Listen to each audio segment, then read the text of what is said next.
Hey everyone, it's Lisa with Are You My Cousin? It's Thursday, so it's time to have some more genealogy chat this week. I am excited to be here with you today. I am in my office here in North Carolina, and we are here to talk all about handwriting and penmanship of our ancestors and, well, maybe ourselves, who knows. As you come in, feel free to let me know where you're watching from. I like to do that. It's for a couple of reasons, guys. One, it lets me know that you can hear me and see me. Everything is fine. But I'm also just love geography. When I was a kid, I loved maps. I still love maps. My children were young.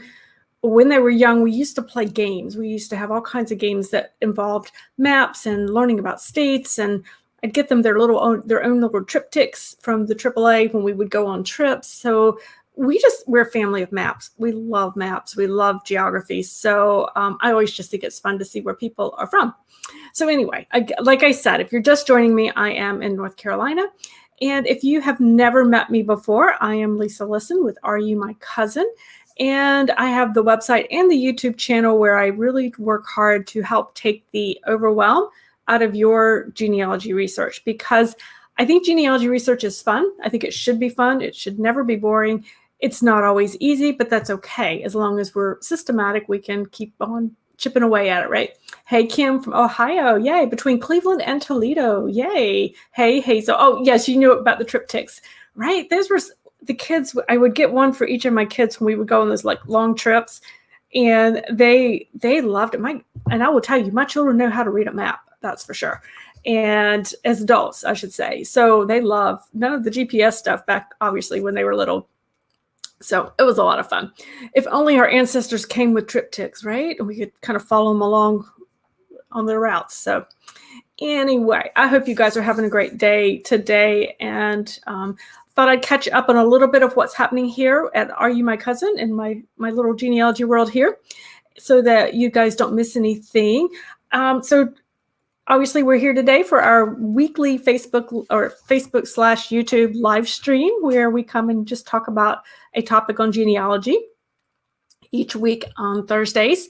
I am continuing to work with FindMyPast. We have our summer road trip that is continuing to go on. I'm super excited about this. Now, you guys have probably already heard about it through the emails. Jen Baldwin of FindMyPast and I did a Facebook Live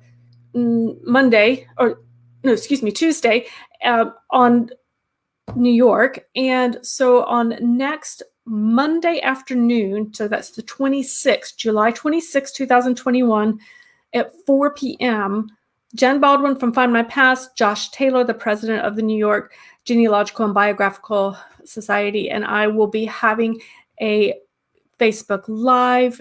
And so I'm super excited about that. So we're going to be talking more about New York and getting a little more in depth with some of our New York research. So you do not want to miss that. It will be, it's going to be live streamed on FindMyPast and on my Facebook page and my YouTube channel, and then I'll get the download and make sure it's available. So if you can't see it, or if you're watching this on replay and it's already happened, you can still go back and view it. So really excited to have Josh and Jen join me on our chat. Jen and I and the folks at FindMyPast are having a fantastic time on our road trip. Again, it is our virtual road trip through the U.S. records at FindMyPast. Most U.S. researchers are not really as familiar with some of the FindMyPast records, and it's oftentimes not always the first records you go to. But if you have UK roots, those deep roots, once you have that immigrant ancestor, they are the records you really need to get into to be able to make those connections back. So I would encourage you to check some of the posts out. And we've been to Cincinnati, New York, then we're going to head into Baltimore, and then we'll finish up in Philadelphia. So we're having a lot of fun with it. Okay, let's see here. Hey, Susan, you used to get the triptychs too. And from Rochester. Oh, Susan, yeah, I've done a little genealogy research for some family up in Rochester. The Listen family actually is up there. Hey, Hazel. Yeah. Hazel's from New Mexico. Hey, Pam, good to see you guys. So glad that you guys could join me today. All right, so let's see. A couple other things. VividPix is also still doing their genealogy whodunit mystery. which is a really fun thing. I don't know if you guys have had a chance to check it out. I'll pop that link in the comments there. But it's a game basically, and it's a way to, it's just basically a little whodunit that they're doing, and you can go through photos. So you learn a lot about photos, which is what I really like. Hang on, let me grab that link. I cannot talk and grab links at the same time, guys. So it's a little whodunit thing where you can go through, you actually can learn a little bit about VividPix. So if you're a new user, if you've used it before, if you're just trying to check it out to see what you think about it, it's a great way to kind of test it out. And they have some really incredible prizes that are going on with that at the end of the summer. So I would encourage you to take part. I think there's some trips or something actually as part of the prizes. So check that out. And then of course, the other thing I wanted to share with you guys is that I've been frequently lately getting a lot of questions for people who are like, I need to get somebody to look at my research. I'm too close to my research. I don't have a really good handle on it. I don't have a good, I'm so close, I can't be objective about it anymore, or I'm not sure what the next strategies are. So I just wanted to tell you, it's not the page isn't fully, I haven't fully promoted it yet, but I do actually have a program that might help you guys that you might want to check out. Let me just grab that link. It is called a genealogy coach for a day.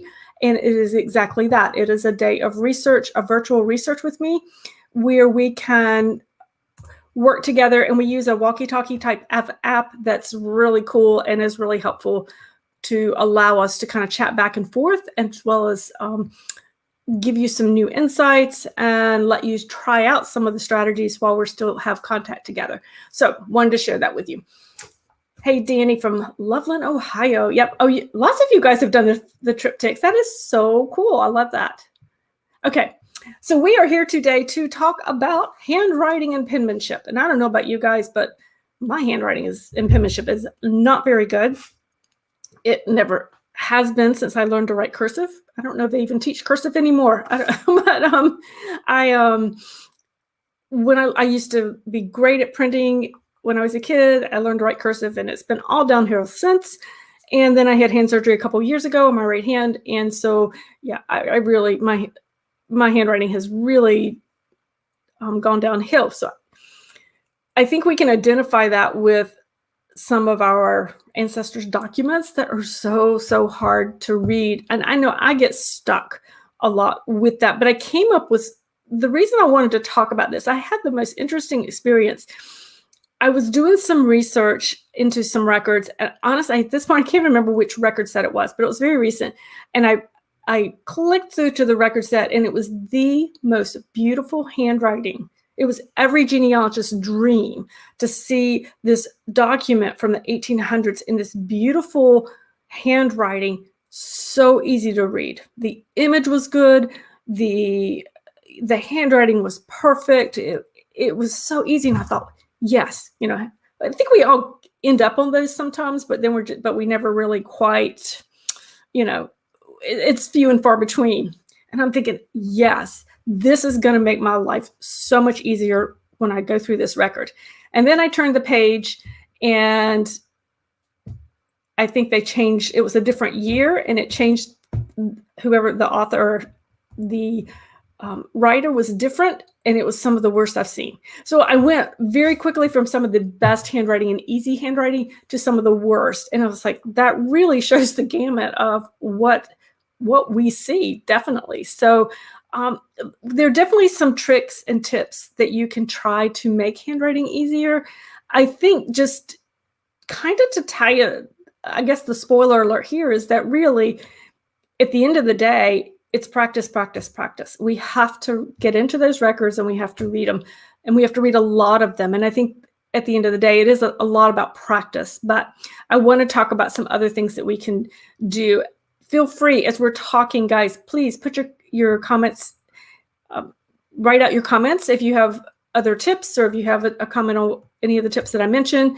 I'd love to continue to share these, because these are not the tips I'm going to share are not the only ones that are out there. Certainly, I think we all kind of learn our own tips. And so Amy was saying she spent decades reading and deciphering it. Yes, you're fortunate in that as a child, you paid attention to old-fashioned way your parents learned cursive from the 1930s when they learned, which they haven't much in many years. Yes, I don't think they really teach it that much anymore.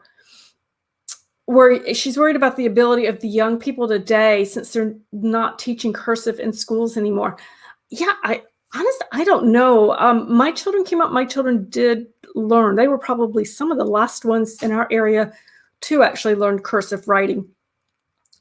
I can't say they were like super great at it, but yeah, that's interesting. I don't know. I don't know the whole ins and outs of learning or not learning. Obviously, we're on computers and stuff now, but yes, I do think those of us who learned to read cursive, it is easier for us to actually get in there and read the documents, definitely, when it comes to that. I think one of the things that I found for myself that worked out really well was to read the documents aloud.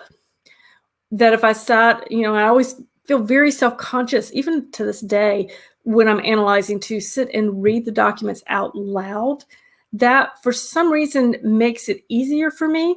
I'm not particularly an auditory learner, but if you are, this could be a very, very helpful way to decipher the document. But if you have a document you can't read, being able to take it word for word out loud, I think it slows you down. I think it slows you down enough that you spend time on the words. And then you start to get into the flow of it a little bit. And I think you can kind of almost anticipate the next words. I think that's part of what helps. But reading a document out loud definitely will help you. It's kind of weird when you're in the archives because I just kind of mumble it under my breath because, you don't want to be reading this thing out loud to everybody, right? But I do find that helps. So you might want to give that a try if that helps. Elle said her son was 24 and can't read cursive because he wasn't taught. That's interesting.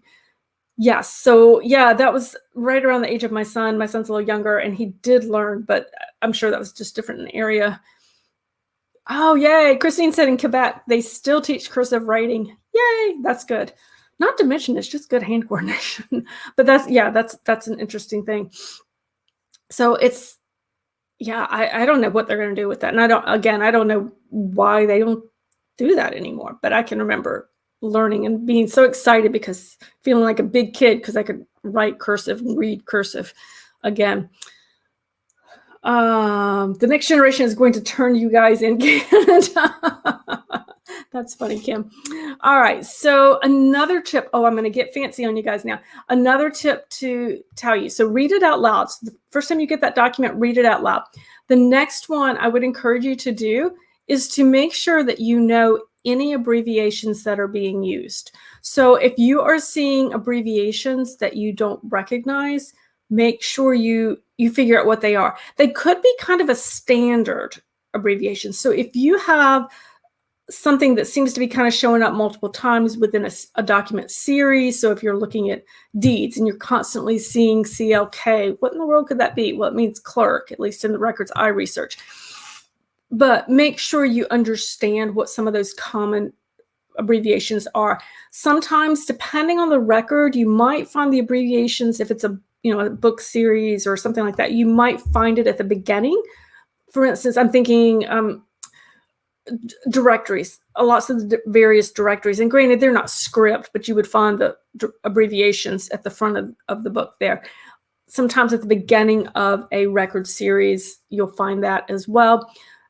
Another good thing to think about, and you guys have heard me talk about the law dictionaries over at Google Books previously, is that if you are reading, say, a court record or a deed, something like that, something in the legal system, and you're finding abbreviations you might not be quite sure what they are, check that out in I use Black's Law Dictionary, the second edition. Typically, there are multiples out there, and to find out what that stands for. And that will help go a long ways to helping you decipher some of those, because you really do need to know, just like you need to know the meaning of every word, you need to know the meaning of every abbreviation so you get the right analysis of that document.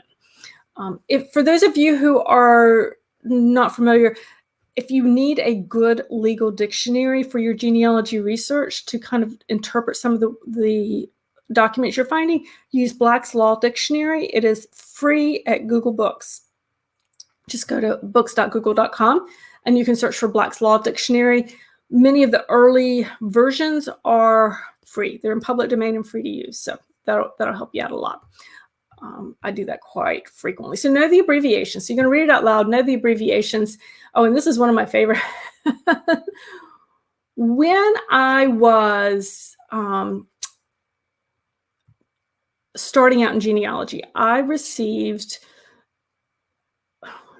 probably a couple hundred letters, postcards, private writings that happened at the level of my great-grandfather, between him and his wife and her friends and stuff. And she actually passed away from TB in 1924. So it's been they're quite old, obviously. And I started reading through them, and guys, I couldn't read those things. Think about old handwriting. People, rural farmers who didn't have a high level of education. They could read and write, but the handwriting was poor. They were faded. And they were writing in a Southern accent, no lie. And it was hard. It was hard, definitely, to read. And so that's where I found when I could actually recognize not only abbreviations, but words. So this was where words and reading something out loud and kind of figuring out what type of abbreviations the family used, I was able to determine some of the words. So one of the words I used to see a lot, and this totally threw me, was this word, I didn't know, y'all. Basically, this is how they were spelling y'all. And it means you all. And then sometimes it's spelled Y-A''LL. You see that more common. But this word kept showing up over and over and over again. I could not figure out what this thing was. And so then I went back to the letters and I started reading them out loud. And it just sort of kind of flowed when I tried to sound it out phonetically as well as where it was in the sentence. And it was like a light bulb went off and I was like, you all, it stands for you all.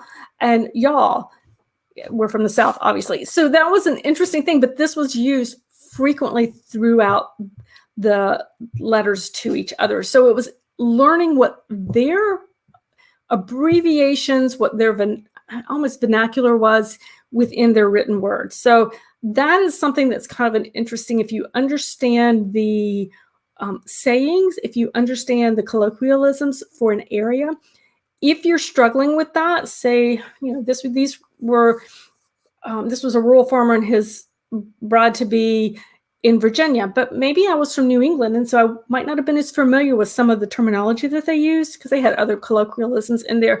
It helps to find somebody perhaps from that area who could read them for you and see if there's any extra meanings there that you might be missing. So I just thought it was kind of funny. I just struggled with it for so long, and then I was finally able to actually figure it out. So let's see here. What's next over here? Kim said, I think she should, oh, sorry, just flipped.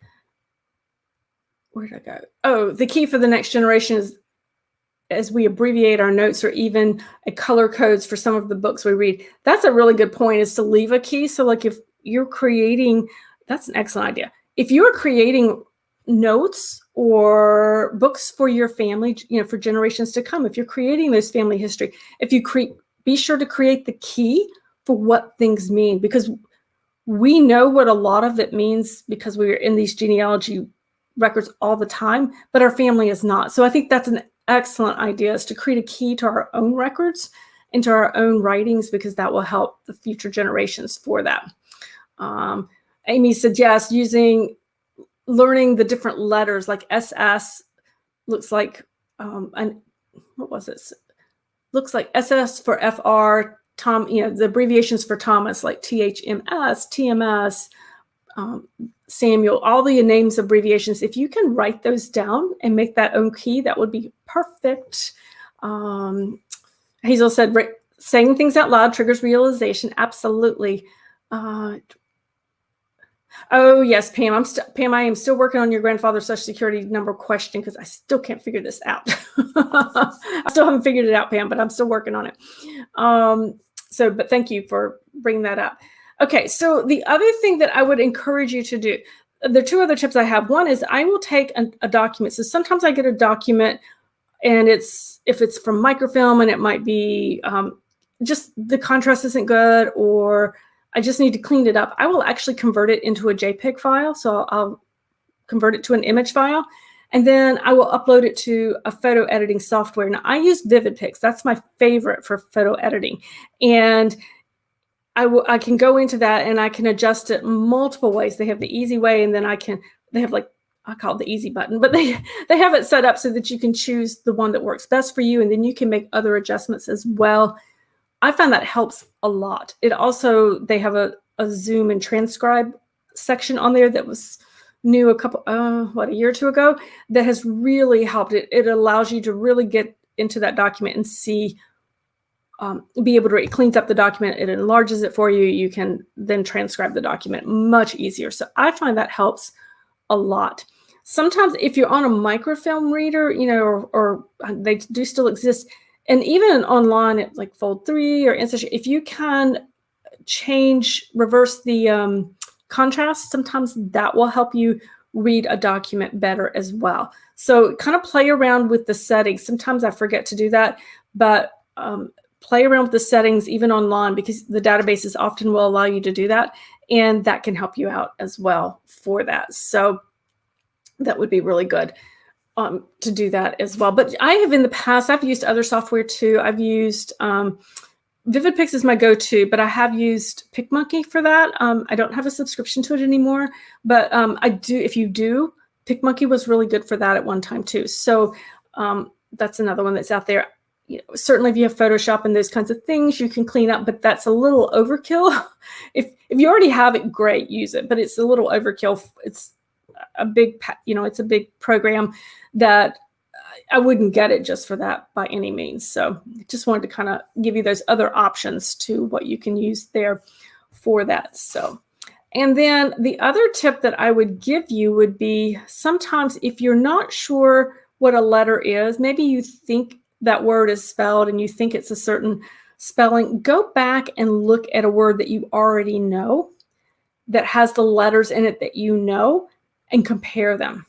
And that will help you sometimes determine if, maybe there was an ink blot or something like that toward the bottom of the page, and you're not sure what that word is, and you're only seeing parts of it, and that kind of, you can go back and compare words or just even single letters to previous letters that you already know from that document, from that same writer, and that can help you sort out some of the words as well. I think that's a very helpful tip. I've done that.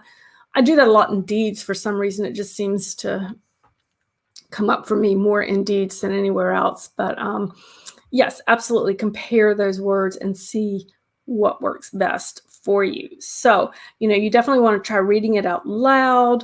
Make sure you know the abbreviations, know any of the local colloquialisms that might be out there that are causing you issues. Create it, turn it into an image file. Make that image file and put it into a photo editing software and clean it up best you can. See what you can do to change the contrast, to change the brightness, to zoom in on it, to be able to read it a little bit better. That's always a good way to go. And then certainly, as I said, comparing letters with known words or known words with entire words that you're not sure of will be extremely helpful in your deciphering of that old handwriting. That and a good pair of glasses, right? So that would be my recommendations to you. If you guys have any more, feel free to pop them in the comments down below. Sometimes another thing that I'll use, and I haven't done this in a while, but you can get the magnifying glasses with like the built-in lights. Those are really helpful for reading those documents if it's kind of an older faded document. I used to do that. I had a little handheld magnifying glass that had a built-in light. So when I was trying to transcribe all of the letters that my great-grandfather and great-grandmother left from back in the early 1920s, I would use that because they wrote in pencil and it was all faded and it was tiny. And so that was really helpful with that, definitely. Oh, Elle said, yes, so sometimes when you're reading Jack, sometimes means John up in the Northeast, and it's an annoying abbreviation. Yes, that one's tripped me up before. And yeah, we actually, I think I've heard that one down here too, but it, I don't know, probably not as much. John typically meant John down here. You didn't hear it in Jack as much. I think that I may be wrong, but I didn't growing up here in the South.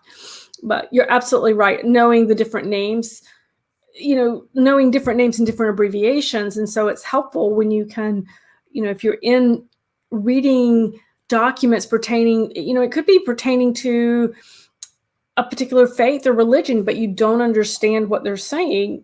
You understand the words, but you don't understand the meanings, and that behind them, getting somebody who is familiar with that group or that region can be very helpful to being able to decipher what's being written. And then, of course, ultimately, which is what we always want, is to understand what is behind the meaning. What does the record mean?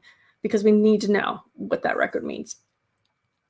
So my challenge to you is start cleaning up some of your documents to see if you take another stab at reading some of those documents that you have that you've been struggling with, whether it's a word, whether it's a whole document, maybe it's a phrase, and see if you can come up with that. Feel free. You can, if you have something you're struggling with, get a screenshot of it and pop it into the Are You My Cousin Facebook group, because I can guarantee you before I ever even get into the group, somebody else will probably have already answered it for you. But go ahead and do that, and we get more eyes on it. Sometimes that's what you need, is to get more eyes on what you're looking at to get a different perspective. Okay, that's an important part of the puzzle with this, because sometimes, again, it's hard. I know a lot of times on Facebook we'll see things. I see this a lot from death certificates for cause of death and the medical terminology. And a lot of times the people who are answering, and I can answer these too, tend to have a medical background.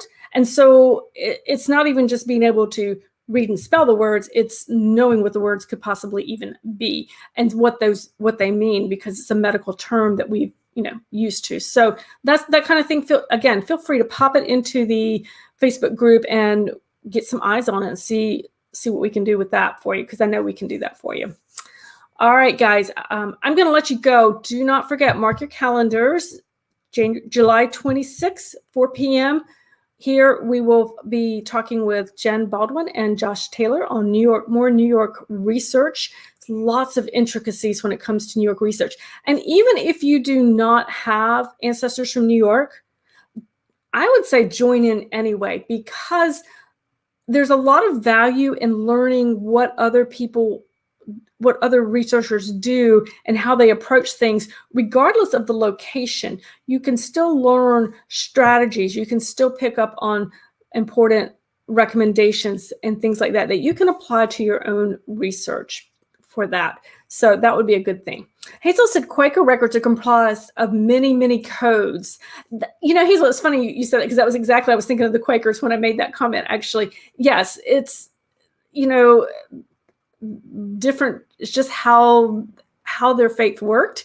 And if you're not part of the faith, you might not understand those documents as well. And again, it's so important that we understand when we're deciphering a document, every word and every abbreviation, because that could be the key that changes the meaning of something. So definitely. Danny said it makes letters look different than they really are. Oh, you mean if you do the, okay, so I see what he's saying. If you start changing the contrast, if you start running something through a photo editor on documents, he's making the point that it can make letters look different than they perhaps really are, than perhaps they're truly meant. So that's a good caution to be careful about, Danny. Thank you for bringing that up, to just keep that in the back of our heads, that we've got to be careful. We're not changing when we're manipulating the image of it, not the actual document, obviously, the image for better reading, not to do it so much that it changes the entire word. So thank you for that. I appreciate that. Hey, Flo from Oregon. Yay, Brianna. So thank you guys for coming today. I hope to see you Monday. Hope to see you again next Thursday, right back here for our regular weekly Facebook Live and YouTube Live. Have a great day, guys. Bye.